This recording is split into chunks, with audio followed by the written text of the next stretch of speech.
আমি মনে করি যে সারা জীবনে কিছু তো পুণ্য আছে যার জন্য সাগরে আসতে পেরেছি। জয় শিবশম্ভু। তুই সারা রাত ঘুমোতে যায়নি, হ্যাঁ যেমন সেজে গুজে এসেছে আর ননদটাকে দেখো ভিখারি করে এনেছে। ও লিপস্টিক পরনি কেন? কেন গো এই যে আমাকে খাওয়ায়। কাশ্মীরের গল্প এখনো সমাপ্ত হয়নি। ইতিমধ্যে আমরা আবার চলে এসেছি ক্রুজে করে গঙ্গাসাগরে। গঙ্গাসাগর হলো দ্বিতীয় বৃহত্তম হিন্দু মেলা। কুম্ভ মেলার পরেই এর স্থান। সাগরদ্বীপের দক্ষিণে হুগলি নদী বঙ্গোপসাগরে পতিত হয়েছে। গঙ্গাসাগর মেলার আগে গঙ্গাসাগরের কি অবস্থা, কি দেখবেন, কোথায় থাকবেন, কোন মন্দিরে পুজো দেবেন, কি খাবেন, সব কিছু এই ভিডিওতে আছে। আশা করি ভিডিওটা আপনাদের অনেক ভালো লাগবে, অবশ্যই পুরো দেখবেন। হ্যালো বন্ধুরা, আজকে সোমবার। আজকে কত তারিখ না ছোট? কত তারিখ? 30শে ডিসেম্বর। আর আমরা এখন যাচ্ছি গঙ্গাসাগর। গঙ্গাসাগরের উদ্দেশ্যে রওনা দিয়েছি। কেমন কেমন মজা লাগছে? খুব ভালো, ভালো না। Heavy excited. তো এই প্রথম ক্রুজ চড়ছি। তো আমরা যাচ্ছি ডায়মন্ড হারবার থেকে গঙ্গাসাগর ক্রুজে করে। আমাদের ক্রুজ টাইম আছে 10:30, মানে 10:30 বোর্ডিং টাইম, আর 11টায় হচ্ছে টাইম আছে ছাড়ার। ওখানে পৌঁছাবো 12:30টায়। তো চলো যাওয়া যাক, আর আমরা কিভাবে এনজয় করছি সেটাও তোমরা দেখতে থাকো। এখন আমরা বাসে উঠে পড়েছি, আর এখন আমরা যাচ্ছি আমতলা থেকে ডায়মন্ড হারবার জেটি ঘাট। তো চলুন যেতে যেতেই বলে দিই কিভাবে আপনারা গঙ্গাসাগরে পৌঁছাবেন। আপনি গঙ্গাসাগরে পৌঁছানোর জন্য কলকাতা থেকে একটা বাস বা ট্যাক্সি ভাড়া করতে পারেন, যা প্রায় 140 কিলোমিটার দূরে এবং পৌঁছাতে প্রায় 4 ঘন্টা সময় লাগবে। সবচেয়ে আদর্শ রুট হলো কলকাতা থেকে ডায়মন্ড হারবার রোড ধরে ভ্রমণ করা। আরও একটা পথ আছে, কলকাতা থেকে খুব ভোরে শুরু করুন এবং নামখানার দিকে ড্রাইভ করুন, বা আপনারা শিয়ালদা থেকে নামখানার ট্রেন ধরে নিতে পারেন। নামখানাতে নেমে কোচবেরিয়ার একটা ফেরি নিন, যা গঙ্গাসাগরের নিকটতম ফেরি পয়েন্ট। যদি আপনারা ইকোনমি ক্লাসে বসেন তাহলে তার প্রাইস পড়বে 698 টাকা, আর যদি উইন্ডো সাইড নেন তাহলে পড়বে 837 টাকা, আর যদি আপার ডেকে বসেন তাহলে আপনাদের ভাড়া পড়বে 800 টাকা।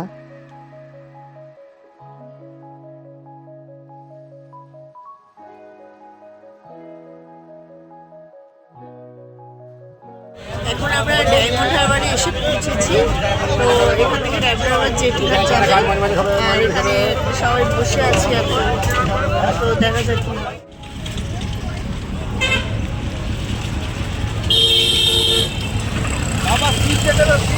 বাবু হাই করো, বাবু হাই করো। এই ক্রুজ দাঁড়িয়ে আছে পেছনে। আমরা যাবো সেইটা করে। কোনটায় যাবো গো? ওইটা না, পেছনেরটা। ওই যে আমাদের ক্রুজ দাঁড়িয়ে আছে, আর এই সামনে আমাদের জেটি ঘাট। তো এখান থেকেই আমরা ক্রুজে উঠবো।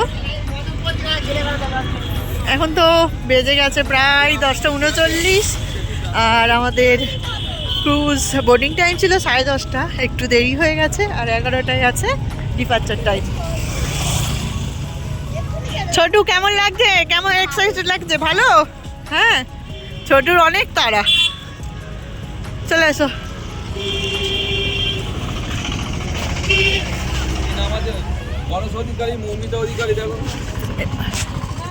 অনেক ইচ্ছা ছিল বন্দে ভারত চড়বো, সেটা তো আর ভাগ্যে হয়ে উঠলো না। টিকিট কেটেও টিকিট ক্যান্সেল করতে হলো। যাই হোক, ক্রুজে তো উঠবো, এটাও একটা নতুন এক্সপিরিয়েন্স। চলুন এবারে জানাই আমরা কিভাবে গঙ্গাসাগর যাওয়ার জন্য টিকিট কেটেছিলাম। প্রথমে গুগল থেকে গঙ্গাসাগর ট্যুরিজমের ফোন নম্বর নিয়েছিলাম। ওদের সাথে যোগাযোগ করতে ওনারা যে লিঙ্ক দিয়েছিলেন সেই লিঙ্কের মাধ্যমে আমরা টিকিটটা কেটেছিলাম। এখন আমরা ক্রুজে প্রবেশ করেছি। দেখো ক্রুজের ভেতরটা পুরো সেই এরোপ্লেনের মতো মনে হচ্ছে, সত্যি। আর ওই যে উপরে দেখতে পাচ্ছ ওইগুলো না সব লাইফ জ্যাকেট, এরোপ্লেনে যেমন থাকে লাইফ জ্যাকেট, তো ওইগুলোও সব লাইফ জ্যাকেট। আর প্রত্যেকটা সিটের পাশে নাম্বার দেওয়া আছে। হাই হাই করো। এখানে আসবে তো বিমান, তুমি ওইদিকে চলে গেলে আমাকে ছেড়ে। ওইদিকে তো সিট নেই, এইদিকেই তো আছে পর্ব। হাই বলো। এই ওপরে যেতে পারবো বলেছি। হ্যাঁ, হয়ে ছেড়ে দিলে উপরে যেতে পারবো। তো ক্রুজ তো মোটামুটি ফাঁকাই আছে, তো অনেক সিটি ফাঁকা আছে। আমি ধারে বসে পড়েছি। হ্যাঁ, স্বার্থপর বৌদি, দেখো তো, ওটাই দেখে না, নাও এই লোকটাকে, দেখে নাও, স্বার্থপর। ওটাই না, সবসময় আমাকে তো বাজে জায়গায় দেবে আর নিজে ভালো জায়গায়। দেখেছো কেমন সেজেছে, আমাকে সাজতে দেয়নি। তুমি পরো পরো সানগ্লাস পরো, সানগ্লাস পরো। সব লাইট জ্যাকেট আছে। দে আমাকে দে। ছোটকে দাও, ছোট।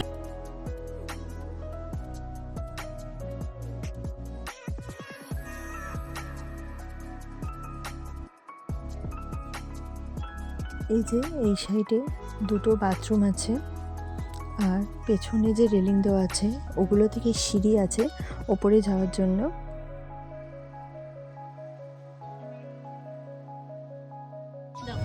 এই লোকটাকে দেখে রাখো সারাক্ষণ, আদার ঘুমোতে দেয়নি। হ্যাঁ, কেমন সেজে গুজে এসেছে আর ননদটাকে দেখো ভিখারি করে দিয়েছে। লিপস্টিক পরনি কেন? দেয়নি আমাকে, নিজের লিপস্টিক পরে। এই যে চিড়ে ভাজা, এই চিড়ে চিড়ে ভাজা আমরা ভাজা ভুট্টা ভাজা দেয়নি, কত ভুট্টা ভাজার প্যাকেট কত আছে। কেন গো, এই যে আমাকে খাওয়ায়নি, না খাইয়ে চিড়ে ভাজা খাবো না, ভুট্টা খাও। এক্ষুনি ছাড়বে, 11টা বেজে গেছে। বাবা খাওয়া বেকারি সেদিকে আছে। মা তাও ব্যাগের মধ্যে ঢুকে রেখেছে। এখন বাজে 11টা 7 আর আমাদের ক্রুজটা ছেড়ে দিয়েছে। দেখতে পাচ্ছিস রোদ আছে, ওই জন্য সানগ্লাসটা পরলাম। এই ছোটু,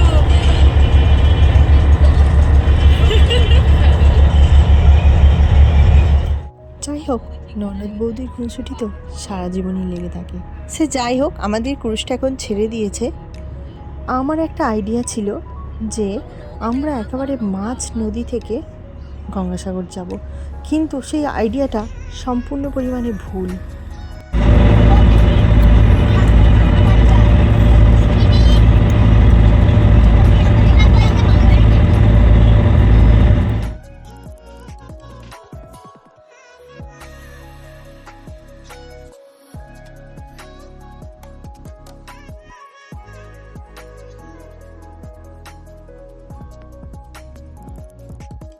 ডায়মন্ড হারবার থেকে গঙ্গাসাগর যাওয়ার যে জার্নিটা, সেটা জাস্ট কিন্তু অসাধারণ। যদি আপনারা কেউ ক্রুজে করে যান তবেই এর ফিলিংসটা বুঝতে পারবেন। অনেকে তো স্থলপথে যায়, কিন্তু সবাইকে আমার রিকোয়েস্ট, প্লিজ একবার অন্তত এক পিঠে এই ক্রুজটা চড়বেন।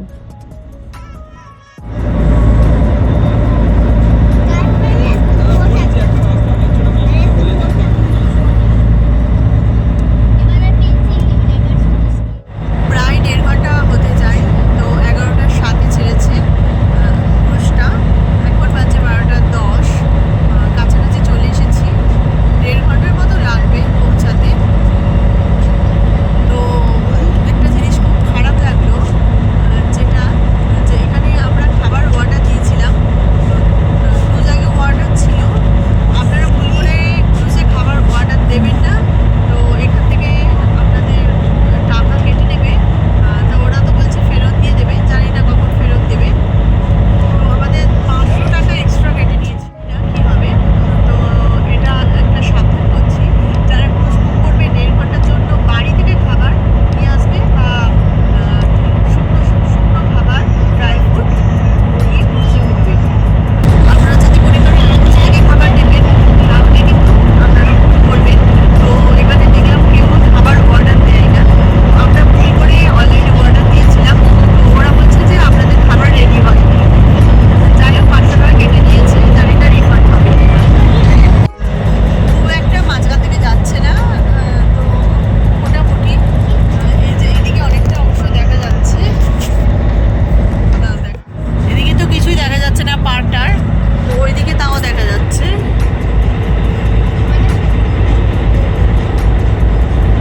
এই যে এরকম পজিশন থেকে যাচ্ছে, মানে খুব একটা যে মাঝখান থেকে যাচ্ছে তা নয়, এদিকে পুরো পার্কটাই ধরে দেখা যাচ্ছে, একদম পুরো ড্যামরাবা থেকে একদম সোজা পুরো গঙ্গাসাগর।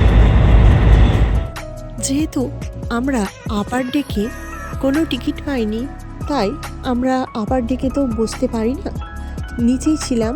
তো ওনাদেরকে পারমিশন নিয়ে আমরা ওপরে কিছু ভিডিও বা ফটোশ্যুট করতে আসলাম। জানি ওপরের জার্নিটা আলাদা রকমই থাকে, কিন্তু কিছু করার নেই, আমরা তো টিকিট পাইনি, তাই আমাদের বাধ্য হয়েই নিচে জার্নি করতে হলো। তারপর ফটো ভিডিও শ্যুট করে আবার নিচে চলে আসলাম। আমরা দেখতে দেখতে অনেকটাই মাঝখানে চলে এসেছি। ওই যে দূরে পাড় দেখা যাচ্ছে, এবারে সাগরে ঢুকে গেছি।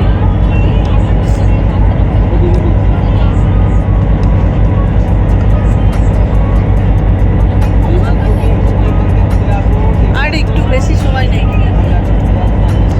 এখন বাজে 12:30, আর কিছুক্ষণের মধ্যে আমরা পৌঁছে যাব গঙ্গাসাগর।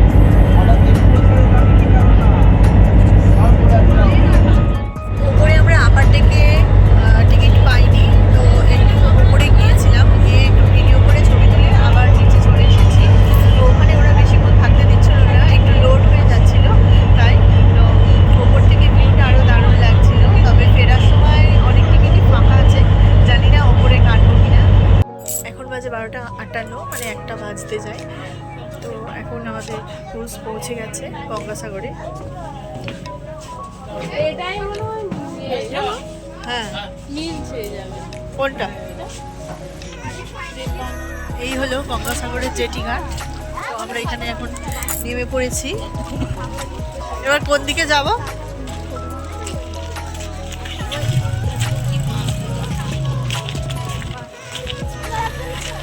গঙ্গাসাগরে যেতে হলে আমাদের প্রত্যেককে এই কচুবেড়িয়া ঘাটে নামতে হবে। আর এখান থেকে আমরা এখন গাড়ি ধরে নিয়েছি, পার হেড 60 টাকা করে। কচুবেড়িয়া ঘাট থেকে আমাদের গঙ্গাসাগর যেতে সময় লাগবে 49 মিনিট। তো যার দূরত্ব 28 কিলোমিটার। এই যে স্কুলটা দেখছো, এটা হচ্ছে এখানকার সবচেয়ে বড় স্কুল। ওদেরকে একটা কথা জানিয়ে রাখি, আপনারা যখন গাড়িটা ভাড়া করবেন, গাড়ি থেকে নেমে সঙ্গে সঙ্গে টাকাটা দিয়ে দেবেন, কেননা এই গাড়ির ড্রাইভারের জন্যই কিন্তু আমাদের কোর্সটা ছেড়ে গিয়েছিল। একটা ভুলের জন্য আমাদের গঙ্গাসাগরে থেকে যেতে হতো। অ্যাকচুয়ালি জেটিঘাটা থেকে গঙ্গাসাগর মেন যে পয়েন্ট, সেখানে পুরো গাড়ি যাবে না, আপনাকে টোটো স্ট্যান্ডে নামিয়ে দেবে, সেখান থেকে আবার 300 টাকা ভাড়া করে তারপরে গঙ্গাসাগরের ঘাটে পৌঁছাতে হবে। আমাদের কাছের লাগেজ ছিল বলে আমরা আর হেঁটে যাইনি, আমরা টোটোতে করে গিয়েছিলাম। বেশিরভাগ মানুষ টোটোতেই যায়, তবে আপনারা যদি নির্ঝামেলা যাতায়াত পাই যান, তাহলে আপনারা হেঁটে চলে যেতে পারেন। যদি আপনাদের হাতে সময় থাকে, একটা দিন যদি এখানে স্টে করেন, তাহলে কিন্তু আপনারা টোটোয় করে না গিয়ে হেঁটেই চলে যেতে পারেন।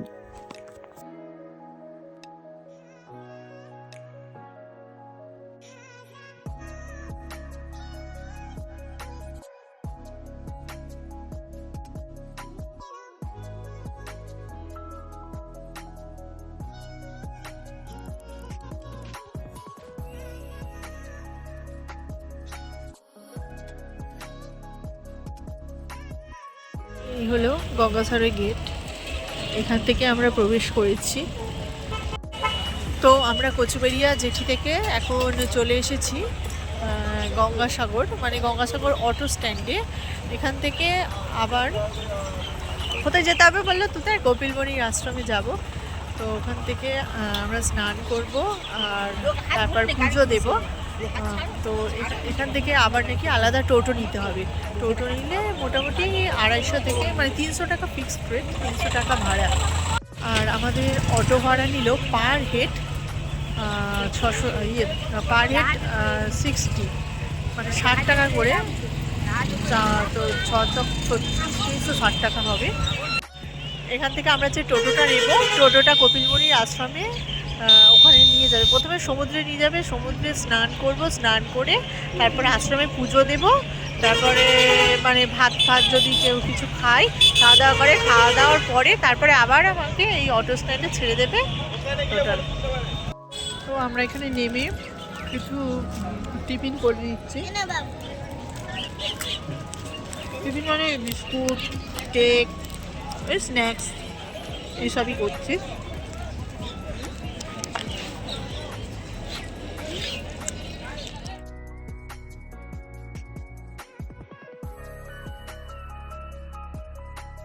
এতক্ষণ এসেছি এখনো সাগরের মুখও দেখিনি, তো অনেকক্ষণ থেকে ভাবছি যে সাগর এসে গেছি, কিন্তু তো অবশেষে এসে পৌঁছালাম। অনেকটা দেরি হয়ে গেল। এই যে এই দু সাইডে বাজার আছে।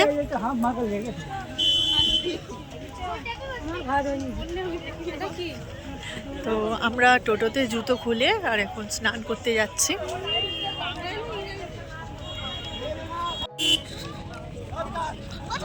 ও বাবা,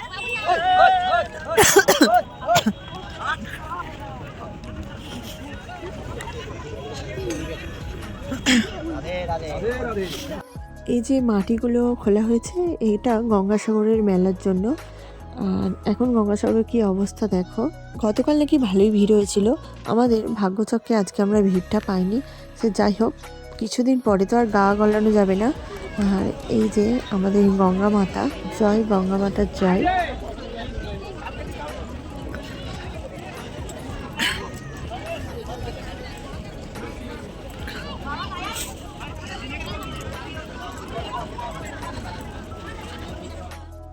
এটা হলো চেঞ্জিং রুম। তো এরকম বস্তা ঘিরে ঘিরে চেঞ্জিং রুম করে রেখে দিয়েছে এরা, বিজনেসের একটা পার্ট আর কি। পার হেড 20 টাকা করে এদেরকে দিতে হবে। চেঞ্জ করো বা চেয়ার নাও, যাই করো না কেন, পার হেড 20 টাকা করে দিতে হবে।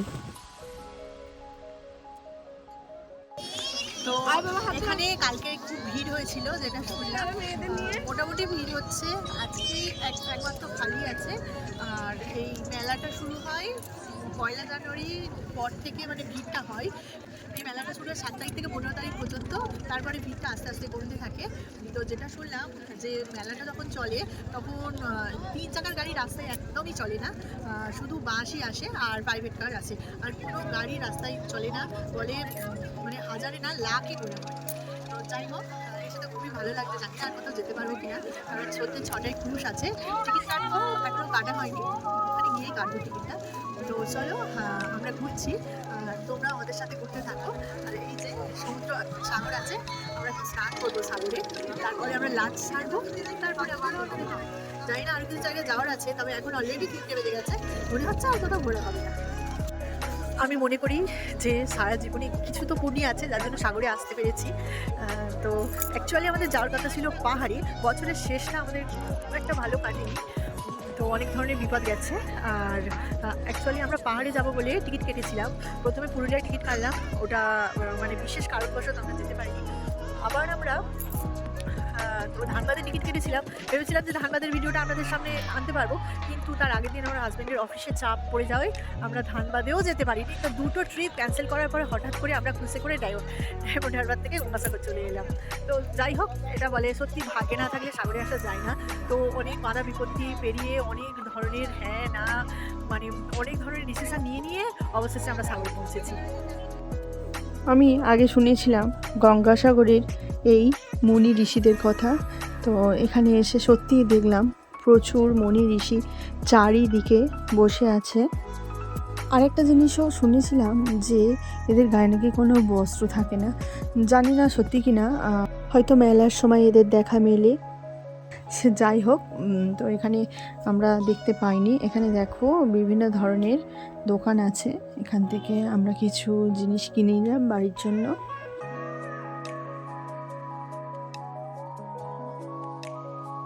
এবারে আমরা যাচ্ছি কপিল মুনির আশ্রমে পুজো দেওয়ার জন্য। ওখানে পুজো দিয়ে তারপর কিছু খাওয়া দাওয়া সেরে আমরা ক্রুজের উদ্দেশ্যে রওনা দেব। অনেকটাই দেরি হয়ে গেছে, তাই আর কোথাও আমরা যাব না।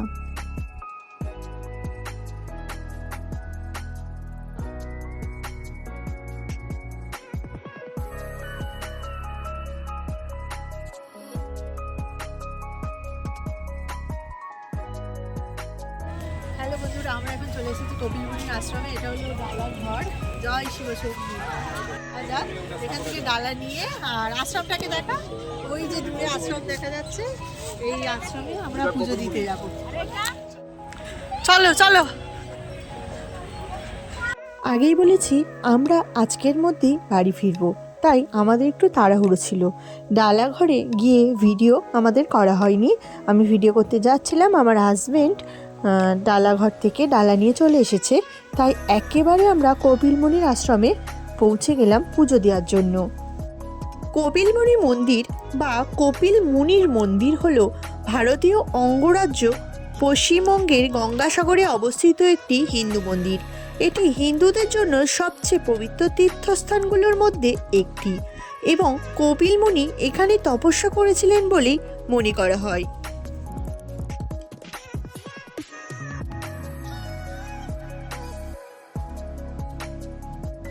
গঙ্গাসাগর মেলা হলো ভারতের পশ্চিমবঙ্গ রাজ্যের দক্ষিণে সাগরদ্বীপের দক্ষিণ প্রান্তে অবস্থিত। কপিল মুনির আশ্রমে প্রতি বছর পৌষ সংক্রান্তিতে অনুষ্ঠিত একটি মেলা ও ধর্মীয় উৎসব। হুগলি নদী গঙ্গা ও বঙ্গোপসাগরের মিলনস্থান বলা হয় গঙ্গাসাগর সঙ্গম। এটি একদিকে তীর্থভূমি আবার অন্যদিকে বেলাভূমি। এই দুয়ের মেলবন্ধনে গড়ে উঠেছে গঙ্গাসাগর মেলা, যা পুণ্যার্থী ও পর্যটকদের কাছে একটি আকর্ষণীয় স্থান। গঙ্গা নদীর মর্তে প্রত্যাবর্তন ও সাগর রাজার পুত্রদের জীবন মুক্তির লোকগাথাকে ঘিরে গড়ে উঠেছে এই তীর্থস্থান গঙ্গাসাগর। গঙ্গাসাগর মেলা দ্বিতীয় বৃহত্তম হিন্দু মেলা কুম্ভ মেলার পরে। এই স্থানটি হিন্দুদের কাছে পবিত্র একটি তীর্থস্থান, তাই প্রতি বছর পৌষ সংক্রান্তির দিন এখানে বহু লোক তীর্থস্থান করতে আসেন।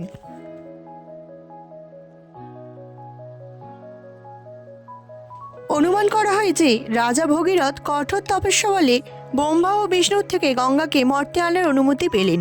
শ্রী বিষ্ণু রাজা ভগীরথকে সতর্ক করলেন যে গঙ্গার তেজ ও গতিবেগ এত বেশি যে ধরাধামকে ভাসিয়ে দিতে পারে।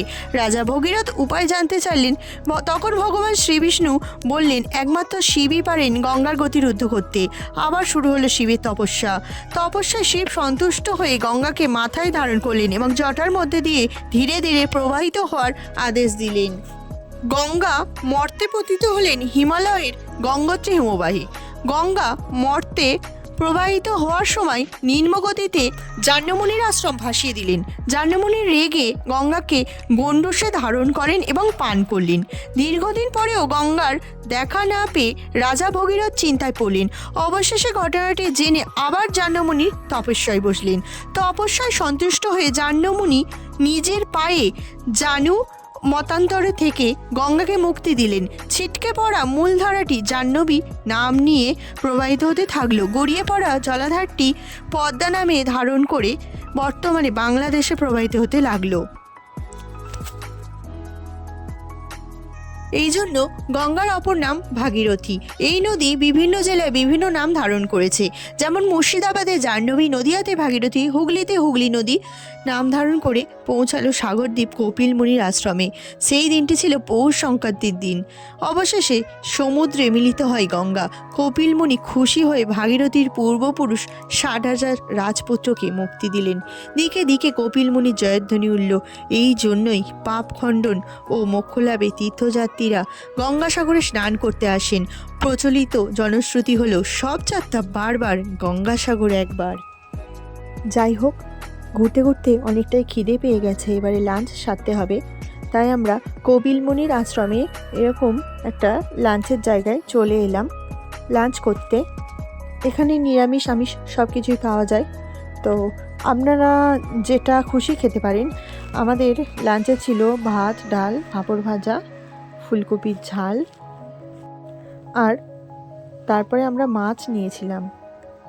কপিল মুনির আশ্রমের ভেতরে কিন্তু ক্যামেরা অ্যালাউ নেই। আমি একটু লুকিয়ে লুকিয়ে ভিডিওগুলো বানিয়ে নিয়েছিলাম। লাঞ্চ কমপ্লিট করে আপনারা কপিল মুনির সরোবর দেখতে চলে যান। আপনারা যদি এখানে নাইট স্টে করেন তাহলে আপনারা এখানে বিকালে একটু সময় কাটিয়ে যেতে পারেন। আমাদের সত্যি যাওয়ার প্রচুর তাড়া ছিল, তাই এখানে একটু এসে তারপরে সঙ্গে সঙ্গে আমরা টোটো ধরে অটো স্ট্যান্ডে চলে যাব। গঙ্গাসাগরে আপনারা একদিন স্টে করে নেক্সট দিনে আবার বকখালি চলে যেতে পারেন। কাছাকাছি আছে অমরকানাথ মন্দির, সজনেখালি, কপিল মুনির আশ্রম ইত্যাদি ইত্যাদি। গঙ্গাসাগরের কাছাকাছি আপনি অনেক হোটেল পেয়ে যেতে পারেন। হোটেল অমরাবতী, গঙ্গাসাগর হোটেল, তপামা রিসর্ট খুঁজলে আপনি আরও অনেক হোটেলই পেয়ে যেতে পারেন। যাই হোক, এবারে আমাদের বাড়ি ফেরার পালা। আমরা ক্রুজটা পেতামই না যদি না অটোওয়ালা ক্রুজটাকে দাঁড় করিয়ে রাখতো। ক্রুজটা তো ছেড়েই দিয়েছিল, তবে অটোওয়ালাটা ক্রুজটাকে দাঁড় করিয়ে রেখেছিল বলে আমাদের কাছ থেকে চার্জ নিয়েছে। প্লিজ আমাদের মতো আপনারা এই ভুলটা করবেন না। আপনারা অটো থেকে নেমে সঙ্গে সঙ্গে টাকাটা দিয়ে দেবেন, তাহলে আমাদের মতো ক্রুজটা এরকম ছেড়ে যাওয়ার সম্ভাবনা আপনাদের থাকবে না। তাহলে আজকের ভিডিও এই পর্যন্ত। সবাই ভালো থাকবেন, সুস্থ থাকবেন। ভিডিও শেষে দেখে নিন ক্রুজের ভেতরের সৌন্দর্যটাকে।